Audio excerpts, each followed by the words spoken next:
Hello dear aspirant, welcome to all of you in our channel study with Alok. देखिए छात्रों, आज हम लोग जो बात करने चल रहे हैं वो कम्युनिटी पर बात करेंगे। तो यूपीएचएससी के अंदर में बेसिक कॉन्सेप्ट के अंतर्गत एक टॉपिक पूछा जाता है। कम्युनिटी काफ़ी इंपॉर्टेंट है और यहाँ से मैं देखता हूँ कि हर वर्ष कोई ना कोई क्वेश्चन जरूर यहाँ से बनता है।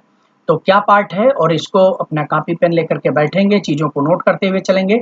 और चाहे फर्स्ट टाइम आप इसको अच्छे से सुन लीजिए और बाद में आप इसको वीडियो को स्लो करके आराम से आप नोट करिएगा, ठीक है। तो इसको हम लोग देख लेते हैं कि क्या क्या इसमें पार्ट है, ठीक है।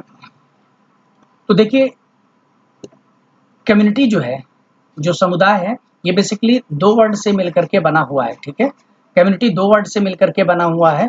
अंग्रेजी का कम्युनिटी, वो कम प्लस म्यूनस, ये लैटिन भाषा का है, ठीक है। जो कम और म्यूनस, जो म्यूनिस वर्ड है, ये दोनों किसका है? लैटिन भाषा का। और कम का अर्थ होता है एक साथ। तो ये जनरल है, मतलब लिटरल मीनिंग के पर बात कर रहे हैं। कम का मतलब हो गया एक साथ, और म्यूनिस का मतलब हो गया सेवा करना, यानी एक साथ मिल करके सेवा करना। एक साथ मिल करके सेवा करना, इसी को हम क्या कहते हैं? कम्युनिटी कहते हैं, ठीक है। तो कम्युनिटी एक छोटा सा पार्ट हो गया। आप छोटे से पार्ट में इसको कम्युनिटी लिख करके ऊपर, और उसको दो पार्ट में डिवाइड कर देंगे। एक कम प्लस म्यूनस, और कम का अर्थ हो गया एक साथ, और म्यूनस का मतलब हो गया सेवा करना। इस तरीके से लैटिन भाषा में इसका जो हिंदी अर्थ हो जाएगा वो हो जाएगा एक साथ मिलकर के सेवा करना। देखिए, एक चीज है कि एक साथ मिलकर के सेवा करना। दो एग्जाम्पल जो सबसे महत्वपूर्ण क्या है? जनजाति और गांव।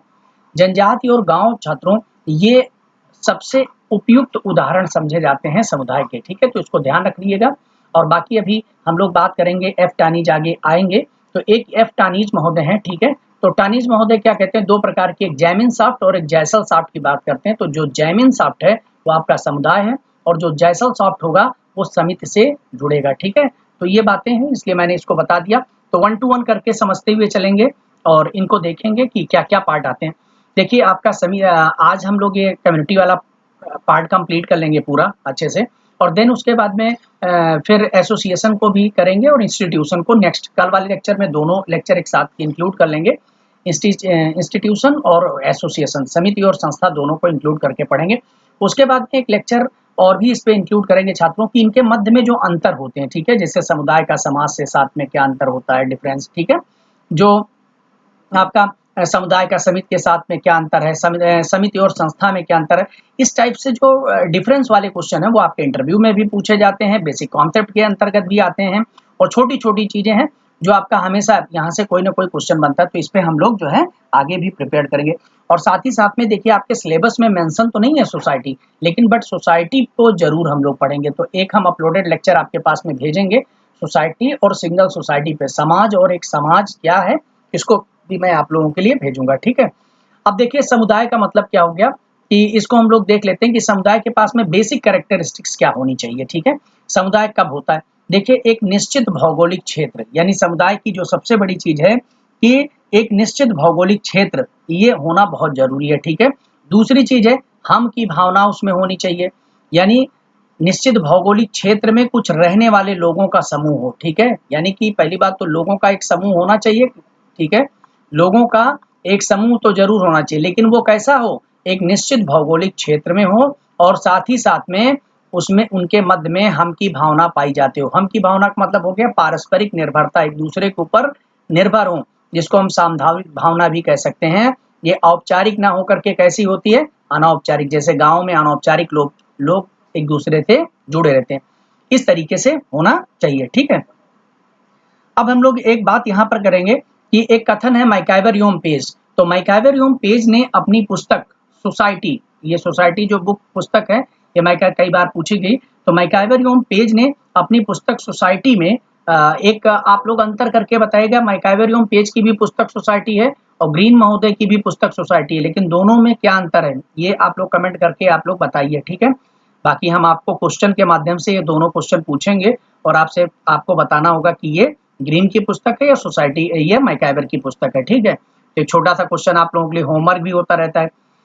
तो मैकआइवर ने अपनी पुस्तक सोसाइटी में क्या लिखा कि सिर्फ 5 प्रकार के समुदाय, तो यानी ये क्वेश्चन आ सकता है, मोस्ट इंपॉर्टेंट हो गया कि मैकआइवर ने कितने प्रकार के जो है समुदाय माने हैं? वो 5 प्रकार के समुदाय को माना है, ठीक है।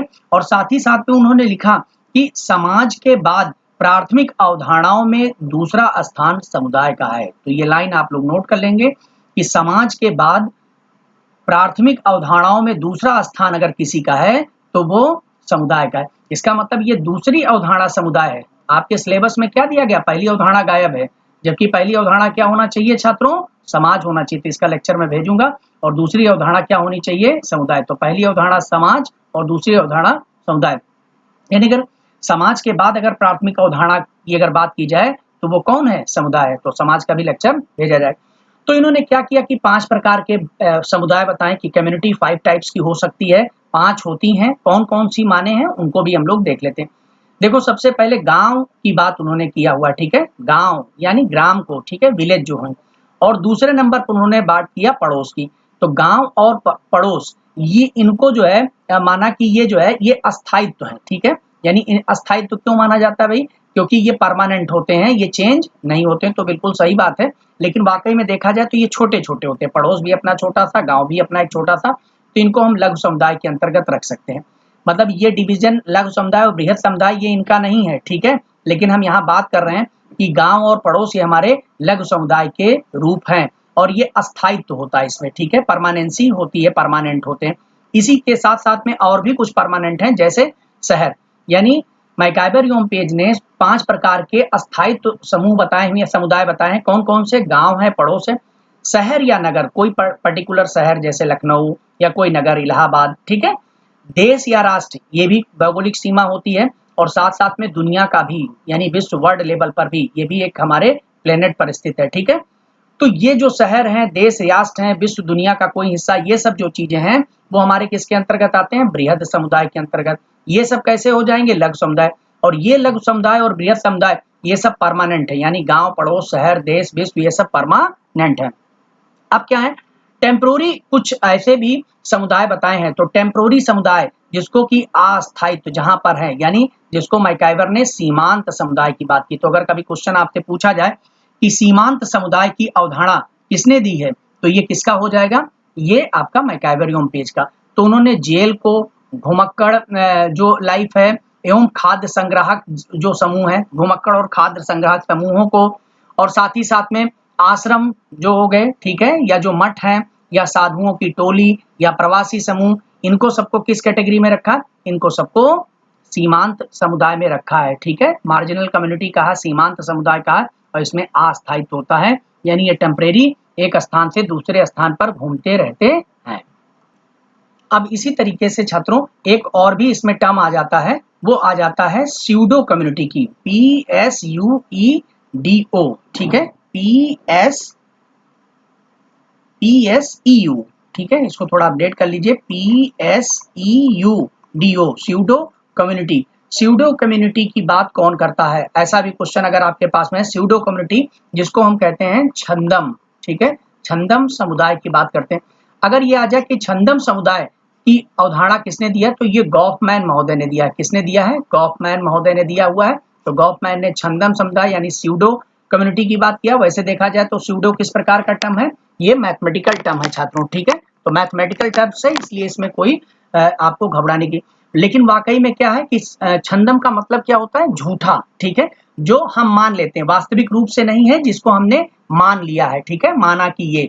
तो इस तरीके से छंदम समुदाय की बात उन्होंने किया हुआ, किसने, गॉफमैन महोदय ने। और छंदम समुदाय की बात करते हुए उन्होंने 2 चीजों को, जेल और पागल खाने को, चूंकि उन्होंने पागल खाने की स्टडी की थी छात्रों, इसीलिए जो जेल था और पागल खाना, ठीक है, तो जेल और पागल खाने को क्या माना है, छंदम समुदाय माना है। तो एक ये आपको इंक्लूड कर लेना है, ये कंटेंट किसके साथ में, मैकाइवर योम पेज के साथ में। तो मैकाइवर योम पेज का क्या कहेंगे यहाँ पर, मैकाइवर योम पेज ने जो है सीमांत समुदाय का समुदाय बताया, परमानेंट, और साथ ही साथ में अस्थायित्व जो समुदाय थे उनको सीमांत, मार्जिनल कम्युनिटी की बात किया।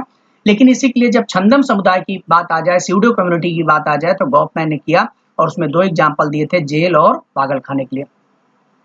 अब अगला छात्रों यहाँ पर अगला पॉइंट आ जाता है कि किसी भी समुदाय के मुख्यतः 4 पक्ष होते हैं। तो यहाँ पर 4 एस्पेक्ट हैं, 4 पक्ष हैं। एक तो भौगोलिक, दूसरा मनोवैज्ञानिक, और तीसरा जनसंख्यात्मक, और चौथे नंबर पे सांस्कृतिक, यानी जियोग्राफिकल, साइकोलॉजिकल और पॉपुलेशन, और साथ ही साथ में आपका कल्चरल।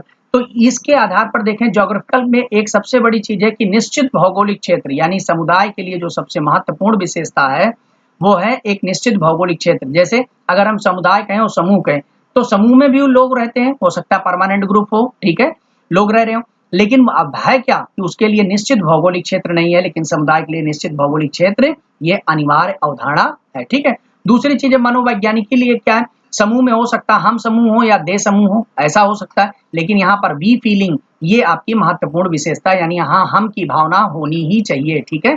और तीसरे नंबर पर जनसंख्यात्मक, यहाँ व्यक्तियों की संख्या, यानी यहाँ दो या दो से अधिक लोग, तो ये क्या है, यहाँ दो समूह के लिए तो दो या दो से अधिक लोग, लेकिन यहाँ पर एक पर्याप्त संख्या होती है जो समस्त प्रकार से, यानी समुदाय में एक पर्याप्त संख्या जिससे सामान्य जनजीवन जिया जा सके, ठीक है। और साथ ही साथ में जो अगला पॉइंट आ जाता है छात्रों, वो हो जाता है कल्चर। और कल्चर का मतलब हो गया संस्कृत क्या करती है, मालिनोव्स्की क्या करता है, संस्कृत जो है हमारी आवश्यकताओं को पूर्ति करती है। तो हमारी समस्त जैसे थ्योरी ऑफ नीड्स आता है क्वेश्चन कि थ्योरी ऑफ नीड्स किसने दिया, वो आवश्यकता का सिद्धांत किसने दिया, मालिनोव्स्की। तो संस्कृत क्या करती है, हमारी समस्त आवश्यकताओं को, तो ये हमारा समुदाय में हमारी समस्त आवश्यकताएं पूरी होती हैं, यानी अपने आप में, जैसे वो कहते हैं ना कि गांव छोटे छोटे गणराज्य हैं, चार्ल्स मेटकाफ कहता नहीं है, तो गणराज्य का मतलब क्या हुआ, किसी राज्य में सब कुछ उपलब्ध हो।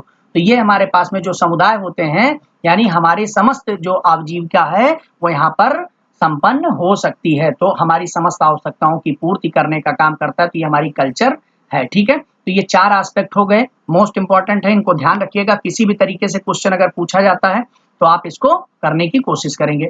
अब देखो यहाँ पर ऐसे ही मतलब चर्चा में, क्योंकि संस्था जब भी कभी कभी नाम आ जाता है कि संस्था, तो संस्था का मतलब होता है जो मेथड है, वर्किंग मेथड, हमारा कार्य करने की जो पद्धति होती है, जैसे हम पढ़ा रहे हैं आपको, तो ये जो हमारा कार्य करने का पद्धति है यही संस्था है, ठीक है ना। संस्था का मतलब हो गया मेथड, जैसे स्कूल है वो संस्था है, ठीक है, उसकी बिल्डिंग संस्था नहीं मानी जाएगी, जो उसको कार्य करने का जो तरीका है वो इंस्टीट्यूशन होता है, ठीक है।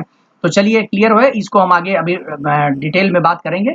लेकिन देखिए यहाँ पर मोस्ट इंपॉर्टेंट यहाँ पर आ रहा है कि समुदाय की कुछ डेफिनेशंस हैं, जहां से डेफिनेशन आपके यूपीएचएससी के लिए मोस्ट इंपॉर्टेंट है कि हमेशा क्वेश्चन पूछा जाता है डेफिनेशन को लेकर के।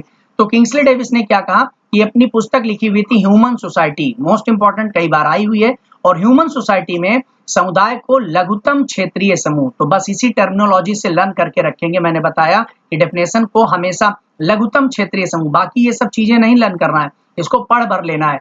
लघुतम क्षेत्रीय समूह तो वो हो गया के डेविस, ठीक है। तो जैसे नाम तो आपको पता है किंग्सले डेविस, ठीक है, किंग्सले डेविस के, लेकिन इनको शॉर्टकट में के डेविस कहिए आप, तभी तो आपको पता चले कि किंग्सले डेविस, तो इसका मतलब शॉर्ट कर दिया, लघु फॉर्म में कर दिया, देखते नहीं मैंने के बाद में डॉट लगा दिया, चाहे तो वहां पर किंग्सले लिख सकते हैं ना, किंग्सले डेविस। तो इसका मतलब क्या हुआ, के डेविस यानी लघु रूप कर दिया, तो इसीलिए लघुत्तम क्षेत्रीय समूह, मतलब ये याद करने का तरीका मैंने बता दिया, क्योंकि जब एग्जामिनेशन में जाते हैं छात्रों तो वहां पर बड़ा कंफ्यूजन होने लगता है कि सर ये मैकाइवर की तो नहीं है कि खाली किंग्सले डेविस की है, किसकी है, बड़ा कंफ्यूजन होता है। तो इससे बचने के लिए आपको ये सब चीजें मैं बताता रहता हूँ। तो जो सामाजिक जीवन के सभी पक्षों को शामिल करता है, तो बिल्कुल सही बात है, सामाजिक जीवन के सभी पक्षों को शामिल करने का काम करता है लघुत्तम क्षेत्रीय समूह है। अब लर्न हो गया, आपको काम खत्म है, आप कर ले जाएंगे, ये मुझे विश्वास है, ठीक है। मैकाइवर योम पेज क्या कहते हैं भाई, पूरा का पूरा नाम मैकाइवर योम पेज। तो देखो समुदाय सामाजिक जीवन के उस क्षेत्र को कहते हैं जिसमें कुछ मात्रा में सामाजिक संबद्धता, देखो सामाजिक संबद्धता की बात, सामाजिक संबंधों की बात, मैकाइवर योम पेज, बार बार इनका ये लाइन बड़ा ही फेमस है और आपको रटा हुआ पहले से, कौन सी, कि समाजशास्त्री होने के नाते हमारा जो संबंध है वो किससे है, सामाजिक संबंधों से, सामाजिक संबंधों की बात ये करते हैं। तो सामाजिक संबंधों में यही है कि समुदाय सामाजिक जीवन के उस क्षेत्र को कहते हैं कुछ मात्रा में सामाजिक संबद्धता मौजूद हो, ठीक है, यानी कुछ मात्रा में सामाजिक संबद्धता। अब देखिए ये लघुत्तम रूप तो नहीं है, लेकिन इनको भी दोनों लोगों को मैंने क्या किया, मैकाइवर योम पेज को कुछ मात्रा में लिख दिया है और साथ ही साथ में सामाजिक संबंध कुछ मात्रा में यम एंड टी लिख दिया मैकाइवर एंड पेज, तो कुछ मात्रा में सामाजिक संबद्धता दोनों लोगों के मध्य में, मैकाइवर और पेज के मध्य में।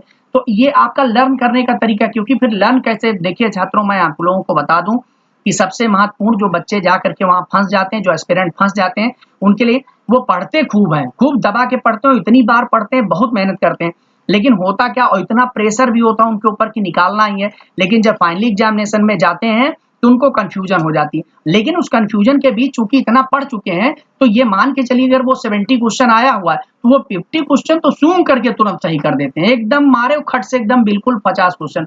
अब दूसरी उनकी सबसे बड़ी जटिल समस्या थी वो 30 क्वेश्चन को लेकर के 30 में इनसे नहीं फूटता है तो 10 से 12 क्वेश्चन किसी तरीके से कर पाते हैं। चलिए भी ये हो गया, ये इनकी मजबूरी है। आप यहाँ पर अगर देखें तो 50-10-60 यानी 60 क्वेश्चन आ गया, 60 क्वेश्चन पे उनकी कॉलिंग की व्यवस्था बनने लगी, या 65 यहाँ 12 भी हो गया या 15 तक चला गया, तो मान के चलिए अगर सीटें कम है तो 65 तक कॉलिंग आ जाती, क्योंकि 46 के अंदर में भी 65 तक कॉलिंग आ गई। लेकिन छात्रों याद रखना कि ये 46 वाला समय नहीं है, 47 भी निकल गया।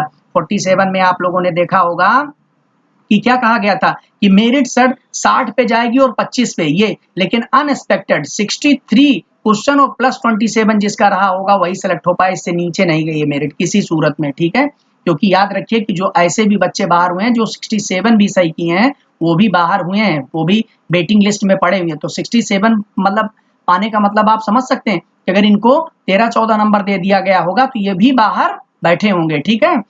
अब इससे हमको ये समझ में आता है कि भैया मेरिट जो है वो बहुत टॉप लेवल पे जा रही है, और इस मेरिट के पीछे कारण क्या है, देखिए हम आपको पढ़ा रहे हैं, आपके साथ में सभी लोग पढ़ रहे हैं। अब जब सभी लोग इसी लेवल से एकदम हाई लेवल से एकदम बिल्कुल जबरदस्त तरीके से पढ़ रहे हैं, मतलब जितना अपनी पोटेंशियल है पूरा लगा के मैं पढ़ा रहा हूँ, आप भी अपनी पूरी पोटेंशियल से पढ़ रहे हैं और सभी लोग पढ़ रहे हैं, तो ऐसे में क्या होगा, लाजमी है कि मेरिट एकदम टॉप लेवल पर जाना ही जाना है। तो अब इसका तरीका क्या है, इसीलिए अभी ये आगे चल करके हमारे लेक्चर्स को कुछ विशेष स्पेशल समुदाय में बना लेंगे, उसी में छात्रों शेयर किया जाएगा। अदरवाइज फिर जो है अगर ये ग्लोबल लेवल पर अगर चलता रहा, जैसा कि ये आप देखते होंगे कि ग्लोबल लेवल, अगर ग्लोबल लेवल पर चला डायरेक्टली आपने उसको मतलब जो है कंपटीशन में क्या होता है कि कुछ एक छोटा ग्रुप बना के, जैसे संस्थान होते हैं कोचिंग संस्थान, तो फिर ये जो है कंपटीशन निश्चित रूप से बहुत ज्यादा जाएगा और फिर वहां पर कांटे की लड़ाई होगी। तो उसमें होता क्या छात्रों कि मान लीजिए आपने भी बराबर में मेहनत किया, इन्होंने भी बराबर में मेहनत किया, दोनों लोग यहाँ पर बराबर हो गए, ठीक है, बराबर मेहनत किया भाई। अब लेकिन यहाँ पर क्या है, इनकी आयोग ने कुछ किया और उन्होंने 3 क्वेश्चन गलत काट दिए, इनके 3 क्वेश्चन गलत हो गए और इनके 1 क्वेश्चन गलत हो गए। तो जिनका 1 क्वेश्चन गलत है वो पता लगा सिलेक्शन, जिनके 3 क्वेश्चन गलत हो गए सही वाले में से वो बाहर हो गए, ठीक है। बराबर मेहनत, बराबर सही, बराबर सब कुछ, ये सिलेक्शन और ये बाहर। अब आप देखिए यहाँ किस्मत का खेल हो गया। इसीलिए छात्रों ऐसा है कि ये जो आपकी मेहनत है इसको सिलेक्टेड, तो आने वाले वक्त के अंदर में बहुत जल्दी ही हम लोग क्या करेंगे, एक छोटे से ग्रुप में इसको वहां पर लेक्चर को शेयर करेंगे। देखो ये हम नहीं कह रहे हैं, ये हमारे साथ में कुछ बड़े जितने भी मतलब सीनियर सिंसियर स्टूडेंट हैं उन लोगों ने चर्चा किया कि सर ऐसा कुछ करिए कि जिसकी वजह से पर्सनल हमको गाइड करके और थोड़ा सा आगे बढ़ाने की कोशिश करिए। तो ऐसी व्यवस्था हम कर रहे हैं, ठीक है। बाकी जितना हो सकेगा वो हम ग्लोबल लेवल पर करते रहेंगे, लेकिन इसके बावजूद भी कुछ न कुछ स्पेशल, और साथ ही साथ में मेरे के साथ साथ में आप भी अपनी तरफ से स्पेशल करते रहिए, क्योंकि जब टेस्ट होता है तो उसमें जम के आता है क्वेश्चन एकदम। मैं फिर क्वेश्चनों को बनाते समय कुछ भी छोड़ता नहीं हूँ, कहीं से कुछ भी पूछ लेता हूँ, ठीक है। तो जब कुछ भी आ जाता है, कहीं से भी आ सकता है, तो वहां पर मेरिट बनने लगती है, ठीक है। तो ऐसे में आप समझ गए होंगे कि क्या करना है, अपना थोड़ा थोड़ा सा स्पेशलाइजेशन की ओर चलते रहना है। सुपर 30 में आपको बार बार याद रखना है कि सुपर 30 बैच, ठीक है, इसको माइंड में रख करके चलेंगे तो पूरा का पूरा बैच सेलेक्ट हो जाएगा। अदरवाइज पूरा हिंदुस्तान ही पढ़ता है छात्रों, ठीक है, पढ़ने लिखने और ज्ञानियों की कमी नहीं है हिंदुस्तान में, ठीक है। चलिए अब इसमें अगला हम लोग बात करेंगे।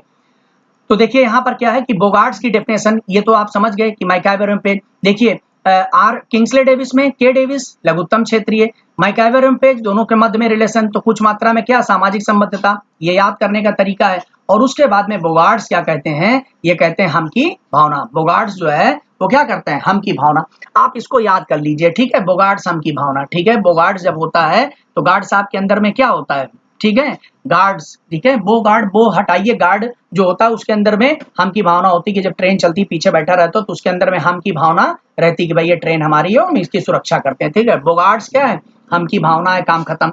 लर्न करने का तरीका है छात्रों, ये सब जो बीच में बातें करता हूँ अन्यत्र ना लीजिएगा, बस केवल मेरा एक उद्देश्य है, मैटर और कंटेंट और किताबों इन सब चीजों की, इंटरनेट सब चीज की कमी नहीं है आपके पास, बशर्ते माइंड में सेटअप कैसे हो कि सर देखते ही तुरंत टिक मार दें, सर यही होगा, लाइन क्लियर है, कोई बिना डाउट के एकदम खट से मार के चले हैं। तो पूरी डेफिनेशन का बहुत सारे आपको पता होगा कि 15 से 20 क्वेश्चन डेफिनेशन पे आते हैं, और इसी में से 15 से 20 में से जिसके 10 सही हुए उसकी अलग स्थिति रहती है और जिसके 15 सही हुए उसकी स्थिति अलग होती है। वैसे ये डेफिनेशन वाले पार्ट काफी टफ होते हैं, जहां लॉजिकल समझने वाली बातें होती वो तो बहुत आसान होता है, लेकिन थोड़ा सा डेफिनेशन को माइंड में सेटअप करके और लगातार रख पाना थोड़ा सा डिफिकल्ट होता है, ठीक है। तो जो किसी एक निश्चित क्षेत्र में रहता है, तो हम की भावना, बस काम खत्म। बोगार्ड्स क्या कर रहा है, उसके अंदर में हम की भावना होती है और जो किसी निश्चित क्षेत्र में रहता है। ये सब बातें तो बार बार वही आ रही हैं, इसको समझाना नहीं, बस रटाना है हमको, ठीक है। जहां समझाने वाला रहेगा वहां मैं समझाऊंगा। तो अकबर न्योम निमकाफ, ठीक है, ये क्या कहते हैं, एक सीमित क्षेत्र में सामाजिक जीवन के संपूर्ण संगठन, ठीक है। अकबर नो निमकाफ कहते हैं कि सीमित क्षेत्र में, पहली बात, और सामाजिक जीवन के संपूर्ण संगठन, तो अकबर और निमकाफ, ठीक है। तो ये क्या करते हैं दोनों लोग जो है, ये देखा जाए अकबर और निमकाफ, ये काफी बड़ा नाम है, ठीक है। अगर आप मैकाइबर, पेज और बोगार्ड्स इनकी अपेक्षाकृत देखें तो ये अकबर और निमकाफ ये मिला करके बड़े क्षेत्र में, तो इनका जो एक टर्मिनोलॉजी, जो एक मेन वर्ड हो जाएगा, ये आप यही करिए कि सामाजिक जीवन के संपूर्ण संगठन, ठीक है। अकबर और निमकाफ का क्या है, संगठन है, ठीक है। अकबर्न संगठन, ठीक है, इसी से क्लियर रखिएगा, अकबर्न संगठन, अकबर्न का क्या होगा, संगठन। तो संपूर्ण संगठन की बात कर रहे हैं यहाँ पर, ठीक है। वो कहीं संपूर्ण संगठन थे, कहीं कंफ्यूज होकर के संपूर्ण संस्था का दिमाग में न रख देना, नहीं तो गवर्नमेंट संपूर्ण संस्था याद आ जाए, नहीं। आपको बस यहाँ पर ये याद रखना है कि जब भी हमारा कम्युनिटी से रिलेटेड डेफिनेशन आएगी तो उसमें सामाजिक जीवन के संपूर्ण संगठन अकबर्न, बस क्लियर हो गया, आपका काम खत्म, ठीक है। इस तरीके से आगे बढ़ा लेना है। तो चलिए नेक्स्ट इसमें बढ़ते हैं हम लोग कि समुदाय की विशेषताएं क्या है। अभी तक आपने समुदाय देखा और फिर इनकी विशेषताएं क्या हैं, इनको हम लोग देख लेते हैं, ठीक है। देखिए, व्यक्तियों का समूह है। पहली बात तो समुदाय में ये मान के चलिए कि कोई नियम कानून का समूह नहीं है, पहले व्यक्ति जरूर रहेंगे, ठीक है, यानी व्यक्तियों का समूह है पहली चीज इसमें। दूसरी चीज, निश्चित भौगोलिक क्षेत्र भी इसमें पाया जाता है, तो व्यक्तियों का समूह ये महत्वपूर्ण चीज है। दूसरी चीज है कि एक निश्चित जियोग्राफिकल एरिया, ये भी है। बी फीलिंग, हम की भावना, और अनिवार्य सदस्यता, ये बड़ा इंपॉर्टेंट है। यहाँ पर ये नहीं है कि वॉलेंट्री मेंबरशिप है, आप जब मन करे तब आइए, जब अनिवार्य रूप से है, इसेंशियली है, ठीक है। तो कंपलसरी मेंबरशिप है, अनिवार्य, आप किसी समूह के अनिवार्य रूप से सदस्य होंगे, वहां जन्म लिए। ऐसा नहीं जब मन करे तब आप उस समूह के सदस्य बने, और नहीं, ये समूह नहीं है, समिति नहीं है, ये क्या है, समुदाय। और इसकी विशेषता क्या है, अनिवार्य। तो इस पे ध्यान रखिएगा कि आप किसी गांव में पैदा हुए तो ये नहीं कि मैं इस गांव का नहीं रहने, आप अनिवार्य रूप से उसी गांव के सदस्य बन जाते हैं, ठीक है, क्लियर। या किसी जनजात में आपने जन्म लिया तो इसका मतलब आप उस ट्राइब के हैं, आप ये नहीं कह सकते सर मैं कभी कभी इसमें ट्राइब में भी चला जाता हूँ, ऐसा नहीं, अनिवार्य, कंपलसरी हो गया, ठीक है, वॉलंटरी ना होकर के कंपलसरी है, ध्यान रखिएगा। और सामाजिक जीवन में अस्थायित्व, ये जो है यहाँ परमानेंसी की बात होती है, सोशल लाइफ में परमानेंसी, क्योंकि चार्ल्स मेटकाफ क्या कहता है कि जो गांव है, छोटे छोटे भारतीय गांव, छोटे छोटे गणराज्य, यानी हम संपूर्णता में जीवन जीते हैं, संपूर्ण संगठन है जीवन का, कोई छोटा मोटा नहीं है। अगली चीज इसमें कहा जाता है कि स्वतः विकास, जब भी कोई कम्युनिटी का डेवलपमेंट होता है, जैसे कोई ट्राइब है, कोई गांव है, तो इसका नेचुरल डेवलपमेंट हुआ ना, स्वतः, कोई जा करके थोड़े बसाता है, ये अपने आप ही धीरे धीरे धीरे करके 1 to 1 करके अपने आप ग्रोथ करता रहता। और साथ ही साथ में प्रत्येक कम्युनिटियों का कोई ना कोई स्पेशल नाम रहता है, कोई राष्ट्र है, कोई देश है, कोई शहर है, कोई गाँव है, कोई जनजात है, उसका स्पेशल नाम भी होता है। तो इन सब चीजों को आपको ध्यान रखना है। घनिष्ठ संबंध का मतलब क्या हुआ, जैसे व्यक्तियों का समूह है तो इसी में हम की भावना, या कभी कभी हम की भावना को यहाँ पर घनिष्ठ संबंध भी लिख करके आ जाता है, तो इसको ध्यान रखो, घनिष्ठ संबंधता पाई जाती है, यानी यहाँ पर अनौपचारिक संबद्धता होगी, ठीक है, कैसी होगी, अनौपचारिक। अनौपचारिक का मतलब क्या हो गया, इनफॉर्मल, ठीक है, इसको हम कहेंगे इनफॉर्मल। फॉर्मल मतलब ये होता है कि जहां पर छात्रों जैसे ऑफिस में आप फॉर्मल होते हैं, ठीक है, औपचारिक रूप से, जहां पर दे संबंध होता है, यानी हम फीलिंग ना होकर के दे फीलिंग हो जाए, हम वे भावना रहती है, वहां फॉर्मल। और यहाँ पर अनौपचारिक, यानी इसको इनफॉर्मल कहेंगे, अर्थात यहाँ घनिष्ठ संबंध होते हैं। तो क्लियर हो गया बातें। अच्छा, एक डायग्राम मैंने बताया है कुछ समझाने के लिए, इसको भी आप इसको ध्यान दीजिए कि क्या हो सकता है। देखिए, हम लोग सबसे बड़े लेवल पर अगर समाज है, समुदाय है, या समूह है, संगठन है, समिति है, संस्था है, अगर हम इस बड़े लेवल पर देखें तो सबसे बड़ा इसमें कौन आ जाएगा, सबसे बड़ा समाज आ जाएगा, ठीक है। यानी अगर हायरार्की में देखेंगे तो समाज सबसे बड़े लेवल पर, क्योंकि एक समाज के अंदर में कई समुदाय हो सकते हैं कि नहीं हो सकते, तो डेफिनेटली हो सकते हैं, एक समाज के अंदर में कई समुदाय हो सकते हैं। और एक समुदाय के अंदर में जैसे गांव है तो उसमें कई संगठन या समूह भी बन सकते हैं, इनका संगठन अलग हो सकता है, उनका समूह अलग हो सकता है। और उस संगठन, कोई एक संगठन अगर बनता है, कोई एक संगठन एसोसिएशन है, तो उसमें छोटी छोटी क्या हो सकती है, कमेटी बन सकती है, छोटी छोटी समितियां भी बन सकती हैं, ठीक है, छोटी छोटी समितियां बन सकती हैं। और प्रत्येक समिति का अपना एक कार्य करने का तरीका होगा, जैसे मान लीजिए अनुशासन समिति, और उसके बाद में शैक्षणिक समिति, फला समिति, तो अब अनुशासन समिति का काम करने का तरीका अलग होगा, तो इसका मतलब जो अनुशासन समिति होगी उसके कार्य करने के तरीकों को हम क्या कहते हैं, संस्था। तो लास्ट में यहाँ पर क्या लिखा है, संस्था, इंस्टीट्यूशन, ठीक है, इसको ध्यान रखिएगा। ये क्या हो गया, समिति हो गया, ठीक है, मतलब ये आपको हायरार्की, ये संगठन हो गया, ये आपको पता ही है, और ये कम्युनिटी हो गया, समुदाय, और ये आपका सोसाइटी, समाज हो गया। तो अब आपको पता चला, ये एक मैंने हायरार्की में एक इनोवेटिव चीज आपको बता दी है, ताकि आपको बिल्कुल एकदम क्लियर कट रहे माइंड में कि है क्या, ये कैसे हो रहा है हायरार्की फॉर्म में, ठीक है। इस पे भी क्वेश्चन बन सकता है, रेडी रहिए आप लोग, एकदम समझे रहिए, क्योंकि क्वेश्चन कुछ भी बन सकता है। अब देखिए मैकआवर एवं पेज ने समुदाय के 3 भागों में डिवाइड करने की कोशिश किया कि बेसिकली 3 प्रकार के समुदाय हो सकते हैं। एक तो ग्रामीण समुदाय हो सकता है, एक नगरीय समुदाय हो सकता है, और एक क्षेत्रीय लोकल भी कम्युनिटी की बात की है। तो rural, urban and local level पर 3 प्रकार के जो है जो समुदाय बताए हैं, वो किसने बताया है, जो है मैकआवर पेज। तो ये डिवीजन आ चुका है, ये क्लासिफिकेशन जो मैकआवर पेज का एग्जाम में पूछा जा चुका है, ये पूछा जा सकता है। क्षेत्रीय समुदाय की बात किसने किया, तो मैकआवर एवं पेज ने किया, तो इसको लर्न करके रखिएगा। नेक्स्ट देखिए, इसी तरीके से किंग्सले डेविस क्या कहते हैं भाई, किंग्सले डेविस कहते हैं कि आदिम समुदाय की बात करते हैं, ठीक है। आदिम से ये 4 प्रकार के समुदाय बताते हैं, एक आदिम समुदाय होता है, ठीक है। आदिम मतलब हो गया कि जो पुराना ट्राइबल हो गया। एक सभ्य समुदाय होता है, इसी तरीके से ग्रामीण समुदाय, और उसके बाद में एक नगरीय समुदाय। यानी आदिम समुदाय, फिर सभ्य समुदाय, ग्रामीण समुदाय, फिर नगरीय समुदाय। इस 4 पार्ट में डिवाइड करने का काम किसने किया है, किंग्सले डेविस। इनकी पुस्तक का नाम क्या है, देखिए कई लोग बता पा रहे हैं और कई लोग जो है फिर से भूल गए, क्योंकि ऊपर ही गए। अभी हमने क्या बताया था, ह्यूमन सोसाइटी। चलिए, तो नेक्स्ट आप देख लेंगे इसमें मैकआवर एवं पेज ने क्या बताया हुआ। तो मैकआवर एवं पेज ने सीमांत समुदाय की अवधारणा दी थी, ठीक है। सीमांत समुदाय, मार्जिनल, अभी हमने ऊपर भी बताया हुआ था कि सीमांत समुदाय की अवधारणा किसने दी है। तो सीमांत समुदाय की अवधारणा किसने दिया था, मैकआवर एवं पेज ने। इसी तरीके से मैंने स्यूडो कम्युनिटी की बात बताया था, स्यूडो कम्युनिटी जिसको हम कहते हैं छंदम समुदाय, इसकी अवधारणा किसने दी थी। तो देखिए कुछ लोग बता पा रहे हैं और कुछ लोग कंफ्यूज हो गए। तो छंदम समुदाय किसने कहा था, गॉफमैन ने, ठीक है, गॉफमैन महोदय ने दिया था, ठीक है, छंदम समुदाय। देखो लर्न करके रखिए, ठीक है। जब बार बार रिवीजन कैसे होता है इसमें, मतलब इसका तरीका क्या है कि सर कैसे लर्न होगा। भाई एक बार लेक्चर सुन लिया, ठीक है, अभी स्पीड में, फिर बाद में क्या स्लो करके पूरा नोट कर डाला, क्लियर हो गया। अब आप क्या है कि जब एक बार अपने तरीके से आप पढ़ डालिएगा और फिर तेजी से रिवीजन कर लीजिएगा, यानी नोट्स ओपन करके और तेजी से रिवीजन कर लीजिएगा, काम खत्म। बस यही इतना काम करना है। और टेस्ट लगातार, हमेशा टेस्ट जो है आपको क्या करते रहते हैं, बूस्ट अप करते रहते हैं।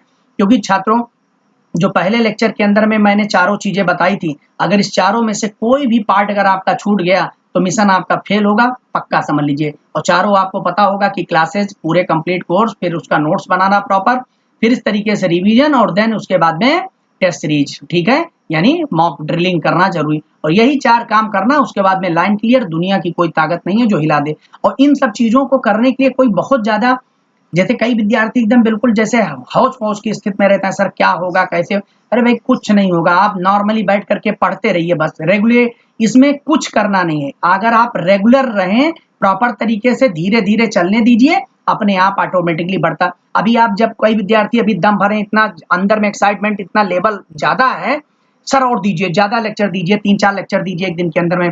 कुछ दिन बाद पता लगा 20-25 लेक्चर हुआ, काम खत्म, सर रिवीजन ही। अरे भैया हमारा काम दिन प्रतिदिन हल्का होता जा रहा है, जैसे जैसे मैं अपने कोर्स की तरफ में बढ़, मेरा काम हल्का, लेकिन आपका काम बढ़ रहा है। कैसे, अब आप फीलिंग करिए इसको कैसे होगा। अभी तक जो पिछले वीक का जो टेस्ट था उसमें सिर्फ पिछले वीक का मैटर आया, इस वाले वीक में क्या होगा, इस वीक का 90% मैटर और प्लस पिछले वीक का 10%, यानी आपको फिर से रिवीजन करना है। ये वाला पढ़िए, साथ में बैक वाला रिवीजन, फिर अगले वीक का है तो इसमें इसका मैटर 90% प्लस इसके मैटर जो है आपके 5% इसमें डिवाइड हो गए, यानी 10% हम बैक में लेते। तो ये धीरे धीरे कहते हैं, इसको हम संचयी यानी कम्युनिटी के रूप में कहेंगे, यानी इसको संचयी बारंबारता के रूप में हम देखेंगे, यानी इसको एक प्रकार से जो है ये कुमुलेटिव स्टडी कहते हैं, ठीक है। तो कुमुलेटिव स्टडी करना, ये सब पता नहीं होता लोगों को, बस आगे बांचते चले गए और पीछे छोड़ दिए, काम खत्म हो गया, सब पढ़ डाले, लिख डाले, नोट बना डाले, सब कर डाले, लेकिन अंत में सर हो क्यों नहीं रहा सर। तो बस इसीलिए नहीं हो रहा है क्योंकि आपने इसको हल्के में ले लिया ना, आपको लगा कि जो लेक्चर पढ़ रहे हैं बस यही पढ़ना है और कुछ नहीं, पीछे बैक में जाते रहना है, डेली टू डेली देखते रहना है। अब ये समझ लीजिए कि मैंने देखा है कि जिन बच्चों का सिलेक्शन हुआ या जो लोग सिलेक्शन पाते हैं अपने दम पर मेहनत करके, टॉप रैंकर्स की मैं बात कर रहा हूँ, ठीक है, उनकी विशेषता क्या है कि जब किसी बच्चे का नोट बन जाए, कोई भी एस्पिरेंट से ये नोट बना हुआ आपका अपना पर्सनल, पहली बात तो। अब जैसे नोट बना, अगर आपको ये पता है कि हमारे किस पेज पर कहाँ कौन सी चीजें हैं, बिना देखे ही तुरंत अपने आप बता रहे हैं, सर बीच वाले पेज में से लगभग आसपास में दीजिए, इसके आगे ये पढ़ा हुआ है, इसके आगे ये समझ लीजिए। और पूरे नोट्स को, जैसे मान लीजिए कि लगभग 200 पेज की अगर कॉपी है, 200 पेज यानी 100 पन्ने की है, और अगर वो 2 घंटे के अंदर में रिवाइज करके नोट फेंक दे रहा है, तो समझ लीजिए वो सिलेक्शन के कगार पे है, ठीक है। इसकी इतनी कैपेसिटी, यानी इतनी बार रिवाइज कर चुका है कि 2 घंटे के अंदर में कॉपी रिवाइज करके फेंक दिया। अब ये मिल लीजिएगा, कई विद्यार्थी इलाहाबाद के अंदर में, दिल्ली के अंदर में, लखनऊ के अंदर में 2-3 ऐसे क्षेत्र हैं जहां पर मैंने देखा हुआ कि 2 घंटे के अंदर कॉपी रिवाइज करके उठा फेंक दिए, काम खत्म, एग्जामिनेशन में पहुंच गए। तो अगर ऐसी स्थिति अगर आपकी बनी हुई है छात्रों, तो आपको दुनिया की कोई ताकत देखते नहीं है। ऐसे कर करके नोट्स वगैरह जो बना लिए प्रीलिम्स वगैरह के लोग, वो क्या करते हैं, हमेशा प्री कभी नहीं रुकता, गए खट से एकदम तुरंत मारे बस। तो वही चीज यहाँ पर भी है। तो यहाँ पर क्या करना है, आपको बढ़िया एकदम बना करके अच्छे से इतनी बार रिवीजन और टेस्ट दिए हैं कि खट से पहुंचे और तुरंत झम से करके चले आए एकदम से। तो ये सब व्यवस्थाएं हो जाए। चलिए अब आगे पढ़ते हैं भाई, थोड़ा सा ये बीच बीच में आदत हमारी खराब है, टीचर गिरी वाला हो जाता है, ठीक है, तो जिसकी वजह से मैं इन सब चीजों को समझा देता हूँ, लेकिन चलिए कोई बात नहीं। तो निश्चित भौगोलिक क्षेत्र हो गया, सामुदायिक भावना और विशेष नाम, ये 3 विशेषताएं किसने बताई थी, मैकआइवर पेज ने। अब देखिए सीमांत जो समुदाय की बात उन्होंने किया था, ठीक है, कि सीमांत समुदाय, मार्जिनल समुदाय में क्या नहीं पाया जाता, कहते हैं वो अनिवार्य सदस्यता नहीं। जैसे भाई वो जेल की बात करते हैं ना, कि जेल क्या है, बंदीगिरी, वहां अनिवार्य सदस्यता थोड़ा है कि एकदम कंपलसरी पूरे जीवन से लेकर, बस आपका टाइम पूरा हुआ आप वहां से निकल लिए। और अस्थायित्व रहता है, यानी अगर उसका मकसद पूरा हुआ तो धीरे धीरे करके समाप्त हो सकता है, ठीक है। जैसे मान लीजिए कि कोई भी, जैसे मान लीजिए आश्रम बना हुआ है, ठीक है, तो अगर आश्रम कंप्लीट हो गया तो फिर वो जो है मकसद कंप्लीट हो गया तो वहां पर डिजॉल्व हो जाता है, समाप्त हो जाता है। इस प्रकार की चीजें भी बन जाती हैं, तो इनको भी ध्यान में रखने की जरूरत है, ठीक है। 2 चीजें यहाँ पर हो गई। अब हम लोग बात करेंगे लघु समुदाय की अवधारणा, ठीक है, तो ये बड़ा इंपॉर्टेंट है लघु समुदाय। लघु समुदाय को देखेंगे कि लघु समुदाय में कौन कौन सी चीजें आती हैं। तो छात्रों लघु समुदाय की जो अवधारणा थी, ये बेसिकली जो दिया हुआ था वो रॉबर्ट रेडफील्ड महोदय ने दिया था, ठीक है, मैक्सिकन सोशियोलॉजिस्ट थे, मैक्सिको के वैज्ञानिक थे रॉबर्ट रेडफील्ड, उन्होंने दिया हुआ था। और उनकी पुस्तक the little community most important है, कई बार पूछा गया, द लिटिल कम्युनिटी में दिया हुआ था। और इन्होंने टस्की गांव का अध्ययन किया था, टस्की और चानकोम, ठीक है, टस्की और जो है चानकोम, ये 2 गांव थे। और उसके बाद में डिस्टेज, तो टस्की हो गया, उसके बाद में फिर आपका दूसरा एक हो गया चानकोम, तो टस्की चानकोम, ठीक है, एक नाम है मेसिडा, और उसके बाद में आपका हो गया डिस्टेज, ठीक है। ये 4 नाम आप याद रखिएगा। इसमें जो टस्की और चानकोम है छात्रों, ये क्या है, ये गांव है, टस्की और चानकोम गांव। तो इसी टस्की का स्टडी करने के बाद में बताया हुआ था। और मेसिडा और डिस्टेज जो है, जो मेसिडा और डिस्टेज है, ये शहर थे, ठीक है। तो चूंकि इन्होंने बताया नहीं हुआ था कि जो है ग्राम समुदाय और नगरीय समुदाय की बात बताया हुआ था, इसीलिए मेसिडा और डिस्टेज ये नगरीय समुदाय की बात है। लेकिन यहाँ पर आपको याद रखना है कि टस्की गांव का अध्ययन किया हुआ था। किसने अध्ययन किया हुआ था, रॉबर्ट रेडफील्ड ने। पुस्तक का नाम क्या था, फटाफट बताते रहिए भाई, द लिटिल कम्युनिटी। क्या बताया था, इन्होंने बेसिकली 4 विशेषताएं बताई थी। ये विशेषता बहुत बार पूछी गई, निम्न में से कौन सी विशेषता नहीं है या है, ऐसा करके पूछ लेता है। तो लघुता, यानी ये कहते थे कि कम्युनिटी की सबसे बड़ी विशेषता है लघुता है, ठीक है। इसमें लघुता, ये छोटा रूप होता, बहुत बड़े लेवल पर नहीं होता, इसमें लघुता की भाव होता है। दूसरा समरूपता, यानी होमोजेनिटी होती है, होमोजेनिटी एक प्रकार, यानी एक समुदाय के लोग एक जैसे होते हैं, ठीक है, ये सबसे बड़ी। जैसे गांव के अंदर में देखिए, एक गांव के लोग एक जैसे होते हैं। और उसके बाद में विशिष्टता, यानी उनकी एक स्पष्ट जीवन शैली होती है, अर्थात सीमाओं की स्पष्टता, तो उनकी जीवन शैली और साथ ही साथ में भौगोलिक क्षेत्र की स्पष्टता होती है। तो विशिष्टता, एक विशिष्ट भौगोलिक क्षेत्र विशिष्ट संस्कृति के साथ में मतलब रहते हैं। और साथ ही साथ में लास्ट में जो यहाँ पर आ जाता है आत्मनिर्भरता। तो 4 विशेषताएं हैं यहाँ पर, इनको आपको ध्यान रखने की जरूरत है। लघुता, समरूपता, विशिष्टता और जो है आत्मनिर्भरता। इसमें क्या कर देता है, एक वो दे देता अपनी तरफ से सामान्यता, ठीक है। अब जैसे ही वो मान लीजिए अगर उसने दे दिया सामान्यता, तो सामान्यता तो है, लेकिन क्या इसका जो डिवीजन है या इस प्रकार की व्याख्या रॉबर्ट रेडफील्ड ने की नहीं की, तो इसलिए सामान्यता हट जाएगा, अपने आप जान लीजिए। तो लघुता, समरूपता, विशिष्टता और आत्मनिर्भरता, यही 4 विशेषताओं का वर्णन किया हुआ था रॉबर्ट रेडफील्ड महोदय ने द लिटिल कम्युनिटी में। मोस्ट इंपॉर्टेंट है, ये पक्का मान लीजिए क्वेश्चन आता है और मैं देखा कि ज्यादातर विद्यार्थी सही कर लेते हैं, लेकिन अभी भी पता नहीं क्या है कि कुछ विद्यार्थी इस क्वेश्चन को गलत कर देते हैं, ये ईश्वरीय कृपा है उनके ऊपर।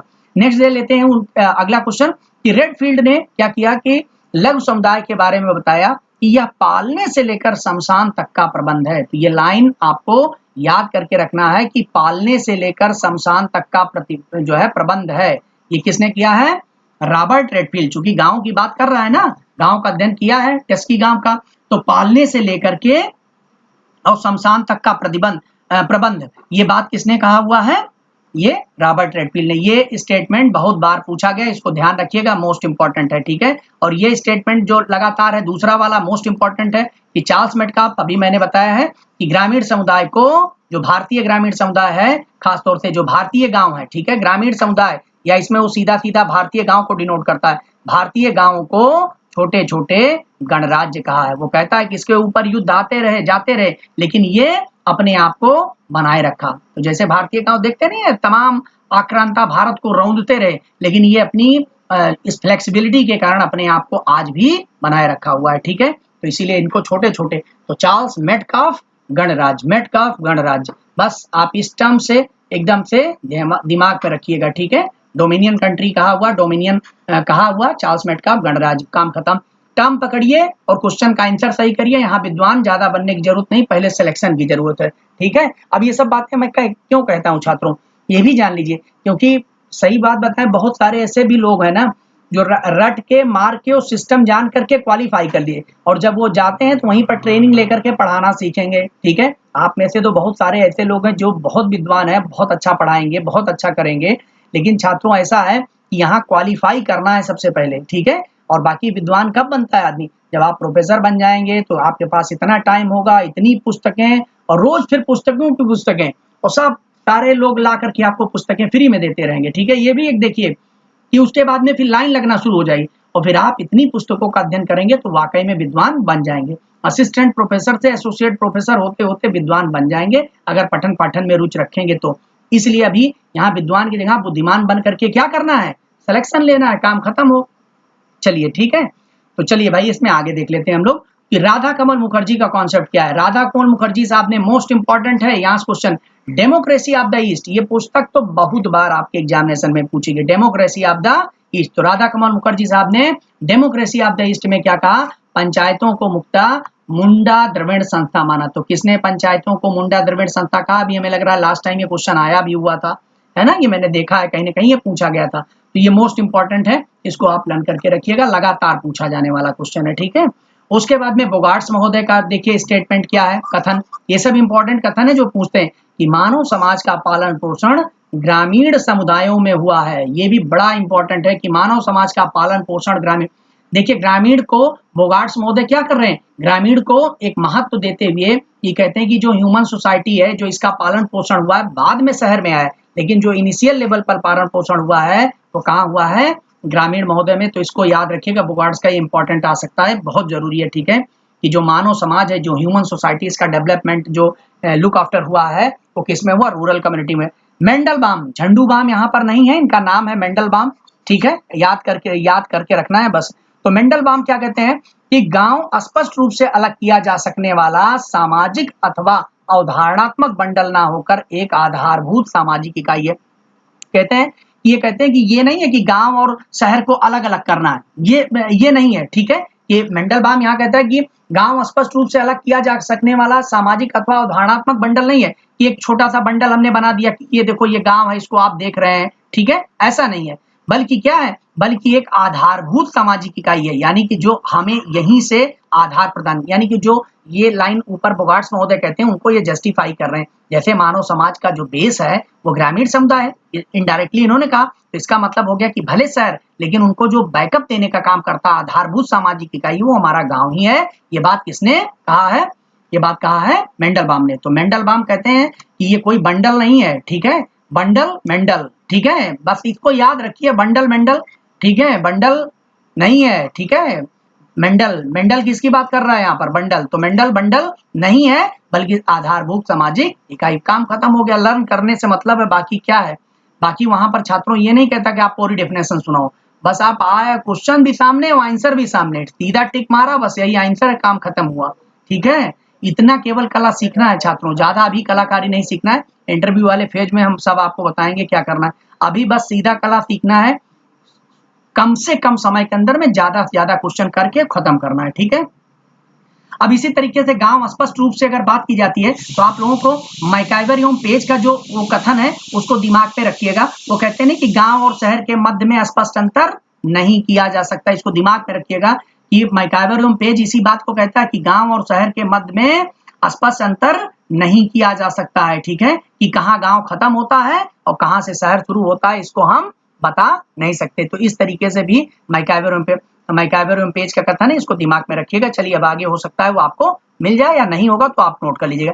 ई रास, रास महोदय देखा जाए, रास महोदय का बेसिकली बस क्या है, सोशल कंट्रोल पर, सामाजिक नियंत्रण पर बहुत अच्छा वर्क उन्होंने किया हुआ है। और उन्होंने ये बताया कि ग्रामीण समुदाय अधिक राष्ट्रवादी और देशभक्त होता है, यानी ग्रामीण का यहाँ पर भी तारीफ हुई। तो राष्ट्रवादी, रास क्या कहते हैं इनको, राष्ट्रवादिता, जो नेशनलिज्म है, रास आ गया है। ठीक है, ग्रामीण समुदाय को नेशनलिज्म रास आ गया, देशभक्ति आ गई इनके अंदर में। रास क्या आया, राष्ट्रवादिता और देशभक्ति रास आई है, किसको, ये रास महोदय। तो ये रास, ग्रामीण समुदाय अधिक राष्ट्रवादी, ये हो गया। न्यू मेयर क्या कहता है, ये सब स्टेटमेंट है, याद करना कि ग्रामीण संस्कृति का झुकाव रूढ़वादिता की ओर अधिक होता है। न्यू मेयर, ठीक है, जैसे मेयर होता है शहर का, तो वो अपने ही शहर की अपनी स्टाइल में रहना चाहता है। ठीक है, जैसे किसी शहर का मेयर होता है तो वो अपनी संस्कृति को बनाए रखना चाहता है। ठीक है, तो यानी मॉडर्निटी न कर करके अपने कल्चर को वो विशेष रूप से मानता है। इसके अंदर मतलब यार रूढ़वादिता है उसके अंदर में। तो न्यू मेयर क्या है, रूढ़वादिता की ओर अधिक होता है। तो सही बात है, ग्रामीण संस्कृति में थोड़ी सी रिजिडनेस है, और जबकि यानी वो क्लोज सोसाइटी होता है, और वहीं पर जो आपका नगरीय समुदाय है वहां पर जो सोशल मोबिलिटी है वो ज्यादा है, सामाजिक गतिशीलता ज्यादा है। चलिए बोगार्ड्स का एक डेफिनेशन देख लीजिए यहाँ पर कि ग्रामीण व्यक्ति स्पष्ट वक्ता, सत्यनिष्ठ तथा निष्ठावान व्यक्ति होता है। अब बोगार्ड्स महोदय सीधा सीधा व्यक्ति पर आ जाते हैं। ठीक है, वो कहते हैं कि वहां का व्यक्ति, यहाँ का व्यक्ति तो बहुत घुमा घुमा करके बातें करता है, लेकिन ग्रामीण व्यक्ति क्या है, स्पष्ट वक्ता, सत्यनिष्ठा और निष्ठावान व्यक्ति होता है। ये डेफिनेशन लर्न करके रखिएगा। बोगार्ड्स बहुत तारीफ कर देता है गांव वाले व्यक्ति की। ठीक है, बोगार्ड्स गांव वाले व्यक्ति की बहुत तारीफ कर देता है। और साथ ही साथ में सोरा क्वीन का ये कथन तो किसी एग्जामिनेशन में भी रिसेंटली पूछा भी गया था कि ग्रामीण समुदाय घड़े के शांत जल के समान या शांत पानी के समान होता है। ठीक है, जो ग्रामीण समुदाय है वो घड़े के शांत जल के समान होता है या शांत पानी के समान होता है। ये डेफिनेशन कई बार, ये कथन है, ठीक है, स्टेटमेंट ये कई बार पूछा गया है, इसको ध्यान रखिएगा। अब इस तरीके से आपने देखा यहाँ पर छात्रों कि क्या क्या चीजें बहुत इंपॉर्टेंट, सारा हमने इंक्लूड करने की कोशिश की है।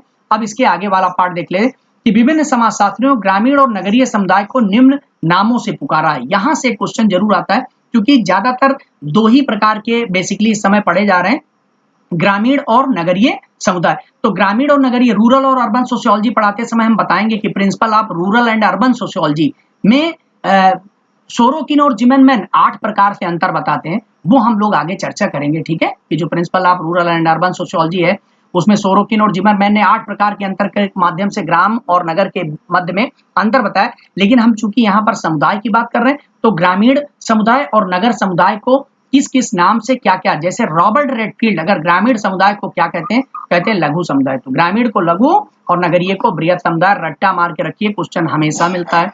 दूसरा देखिए धनाग्रे महोदय क्या कहते हैं, ये कृषक समुदाय, ग्रामीण को क्या कहते हैं कृषक समुदाय और नगरीय को औद्योगिक समुदाय। तो ये भी मोस्ट इंपॉर्टेंट है, आप रट्टा मार के रखिए, हो सकता है एग्जामिनेशन में आपको मिले।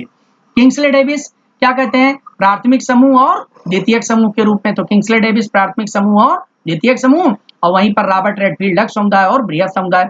विलियम जे गुडे इसको लोक समुदाय और बृहत समुदाय कहते हैं। लोक समुदाय बृहत समुदाय का नाम कौन कहता है, विलियम जे गुडे। मोस्ट इंपॉर्टेंट है, बृहद और बृहद यहाँ पर मिलता है लेकिन लघु और यहाँ पर लोक हो जाता है। तो जब लोक समुदाय की बात आ जाएगी तो विलियम जे गुडे मोस्ट इंपॉर्टेंट है, ध्यान रखिएगा, अदरवाइज कंफ्यूजन हो सकता है।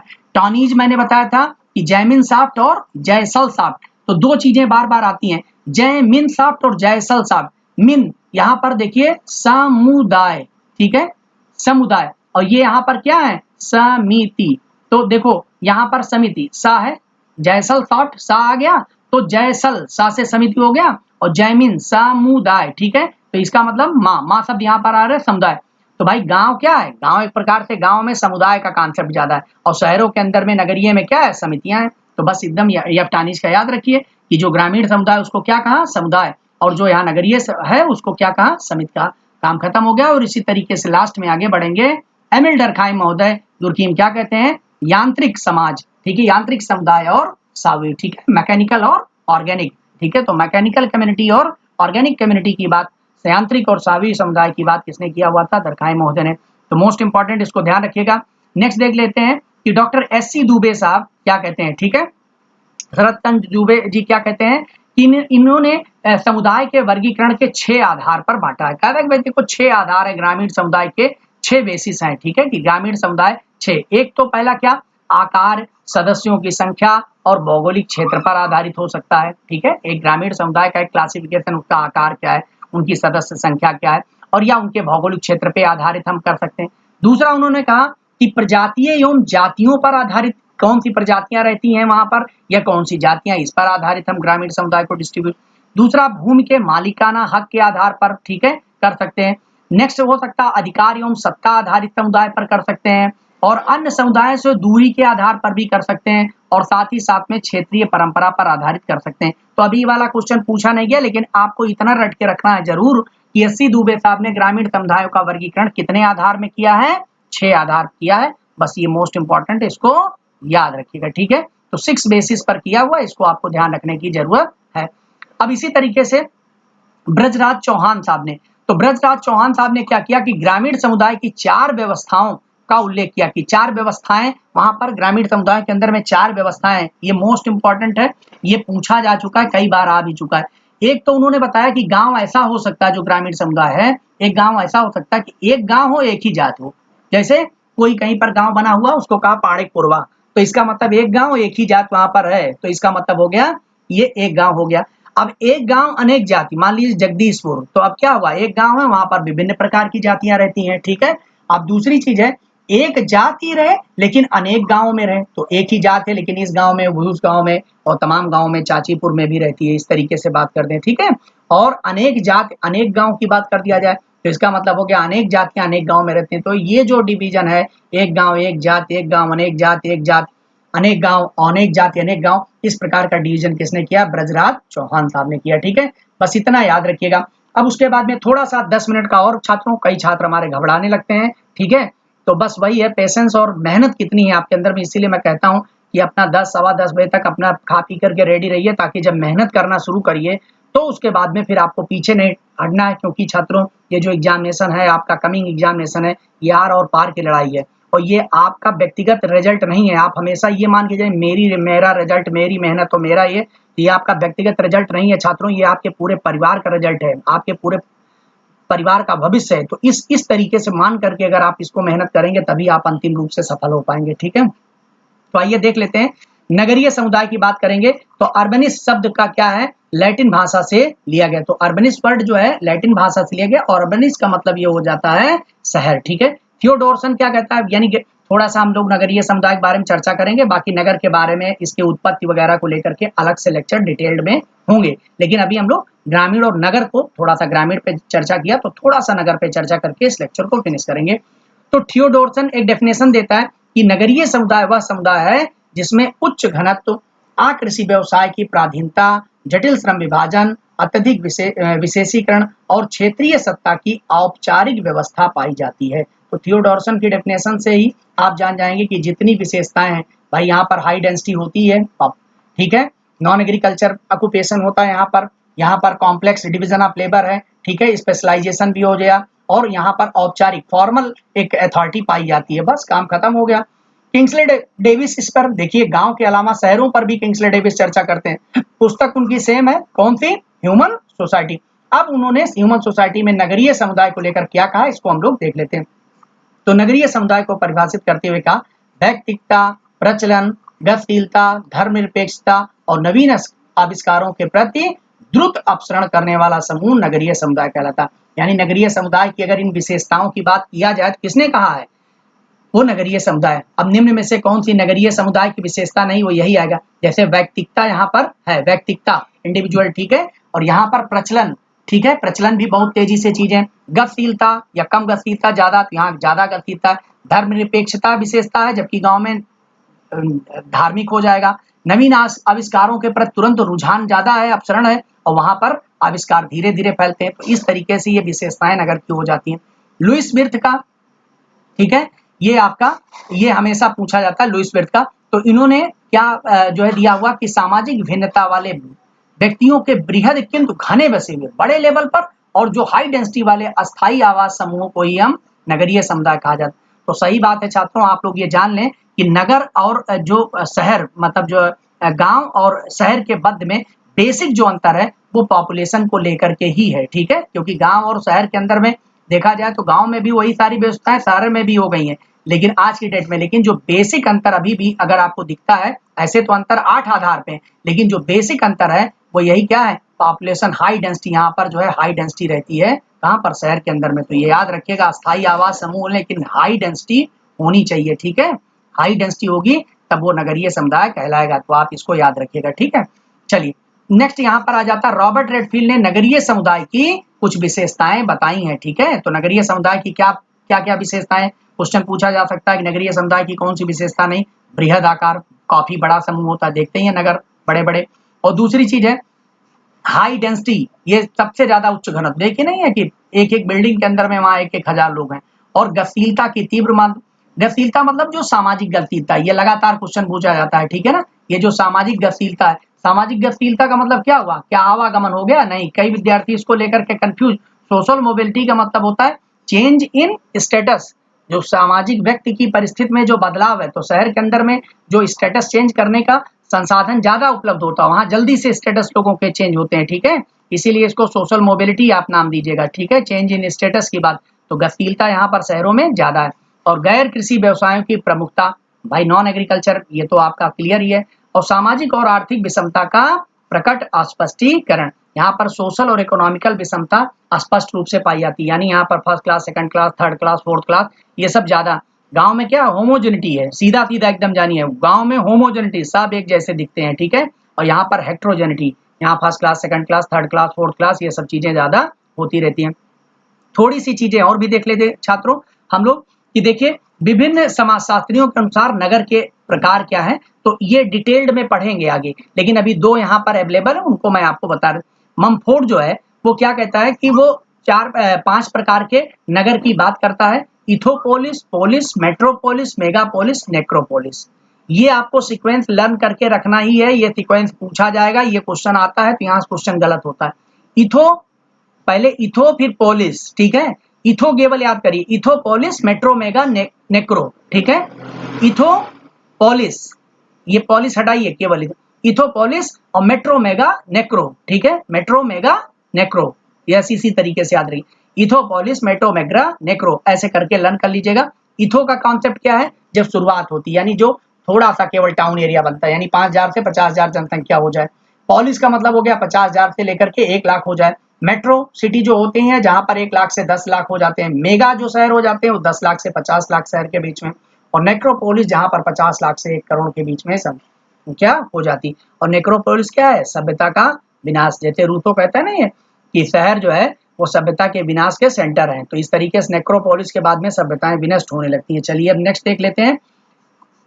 पियरे जॉर्ज के अनुसार क्या कहते हैं कि पूर्व पूंजीवादी, ठीक है, और औपनिवेशिक और समाजवादी। तो 3 प्रकार के नगर डिवाइड किसने, पियरे जॉर्ज, ठीक है। तो पियरे जॉर्ज का याद रखिएगा, पूर्व पूंजीवादी नगर, औपनिवेशिक और समाजवादी, इस 3 प्रकार के नगरों की बात किसने किया हुआ है, ये पियरे जॉर्ज महोदय ने किया हुआ, ठीक है। नेक्स्ट देखेंगे यहाँ पर रामकृष्ण जी का, रामकृष्ण मुखर्जी ने गांव और शहर के विभाजन की अवधारणा को नकारा। कौन है, आर.के. मुखर्जी साहब, ठीक है। ये आर.के. मुखर्जी साहब क्या है, ये देखा जाए तो मार्क्सिस्ट अप्रोच के हैं, और ये मतलब एक ऑर्थोडॉक्सियन नहीं है, लेकिन लिबरल मार्क्सिस्ट इनको कहा जाता है, ठीक है, आर.के. मुखर्जी साहब को, ठीक है। और लिबरल मार्क्सिस्ट हैं, इसको ध्यान रखिएगा, क्वेश्चन इंपॉर्टेंट है। और इनके साथ में क्या कि जो गांव और शहर है, कह रहा इनकी जो डिवीजन है इसको नकार दिया, और इन्होंने कहा कि जो नगरीकरण है, अर्बनाइजेशन की अवधारणा को ग्राम नगर संबंधों को समझाने के लिए एक आवश्यक है कि गांव और नगर के मध्य में जो संबंध है उनको हम तभी समझ सकते हैं जब नगरीकरण, क्योंकि गांव का ही धीरे धीरे करके नगरीकरण होता है, अर्बनाइजेशन होता है। तो ये कहते हैं कि नगरीकरण आपको समझता है, देखना है ना धीरे धीरे गांव नगर की ओर बदल रहे हैं, ठीक है। तो कहते हैं कि गांव और नगर के मध्य संबंधों के लिए नगरीकरण को आवश्यक किसने बताया? आर के मुखर्जी साहब ने। तो ध्यान रखिएगा, इंपॉर्टेंट हो गया। चलिए, इस प्रकार नगरवाद, अर्बनिज्म, देखो नगरीकरण का मतलब क्या होता है? ग्राम का नगर से नगर की ओर तरफ बढ़ना, तो उसको हम क्या कहते हैं? नगरीकरण हो गया, अर्बनाइजेशन। लेकिन अर्बनिज्म क्या हो गया? नगरवाद जिसको कहते हैं, यानी एक एक ग्रामीण जीवन शैली जो होती है उसको नगरवाद कहते हैं। जैसे आप में थे, भाई मैं चम्मच से खाना खाऊंगा, ऐसे नहीं करूंगा, ये नहीं करूंगा, ठीक है, या इस प्रकार के कपड़े नहीं पहनूंगा, ऐसा जो इस टाइप के कंडीशन, उसको नगरवाद कहते हैं। यानी हमेशा जब आप इस तरीके से बातें करें, ठीक है, जैसे किसी ने कहा भाई कचालू खा लो, रस पी लो, आपने कहा नहीं मैं बर्गर पिज्जा खाता हूँ, ये सब फर्जी चीजें नहीं खाता, अब ये नगरवाद का कॉन्सेप्ट हो गया। किसी ने कहा भाई ठीक है कुछ नाच गाने चल रहे हैं, इनको भी कथक वगैरह देखो, कहा ये सब मैं नहीं देखता, फिल्मों में देखता हूँ। तो नगरवाद एक कॉन्सेप्ट है, ठीक है। इस प्रकार नगरवाद मानकों और मनोवृत्तियां, एक मानक है, टेंडेंसी की एक वह व्यवस्था है जो व्यक्ति के अंतर संबंधों के अंतर्गत औपचारिकतावाद, व्यक्तिवाद और बेनामी के रूप में है। तो जब औपचारिकतावाद हो जाती है, हर चीज एक मतलब औपचारिकता की बात, जहां व्यक्तिवादिता अपने लाभ की बात केवल, और बेनामी और गुमनाम तरीके से रह करके लोग मस्त हैं। गांव के अंदर में नहीं रह सकते, क्यों? वहां सब जानते हैं फला जा रहे हैं, ठीक है। लेकिन यहाँ पर नगरवाद का मतलब जब आपके अंदर में मेंटलिटी हो, हम कहीं भी जाएं, कोई भी जाए, कोई हमसे न पूछे हम क्या कर रहे हैं, सब जब इस टाइप की मेंटलिटी आपके अंदर में बन जाती है छात्रों, तो नगरवादी अवधारणा तो आजकल गाँव में भी धीरे धीरे प्रचलित हो रही है, लेकिन गाँव वाले अभी भी छोड़ते नहीं है, ठीक है। टाइम से आए तो ठीक, और नहीं टाइम से आए तो पहला सवाल वही लोग पड़ोसी ही करेंगे, कहाँ रह गए महाराज, बहुत आजकल टाइम बाहर दे रहे हैं। तो ये क्या है? ये सब सिस्टम बना हुआ है, इस प्रकार की चीजें। चलिए नेक्स्ट देख लेते हैं भाई छात्रों। यानी कुल मिलाकर के मेंटलिटी को, मनोवृत्ति को, एक टेंडेंसी को, एक एप्टीट्यूड को दिखाने का काम करता है। तो नगरवाद एक मनोवृत्ति है, ठीक है, क्लियर रखिए। और नेक्स्ट है, रास के अनुसार क्या है कि ग्रामीण जीवन सुझाव देता है बचाओ, जबकि नगर जीवन सुझाव देता है खर्च करो। मोस्ट इंपॉर्टेंट है ये रास महोदय का, ये लाइन वाकई में बहुत है। ग्रामीण के अंदर में देखते हैं ना, उसके अंदर में बचत, वो पेस्ट को भी बहुत दबा दबा करके निकाल करके यूज कर लेता है। और नगर के पास में क्या कि जो नगरीय जीवन में ही शुरू से है, बस यूज एंड थ्रो वाला काम हो जाता है, यानी खाओ पियो और मौज करो वाला।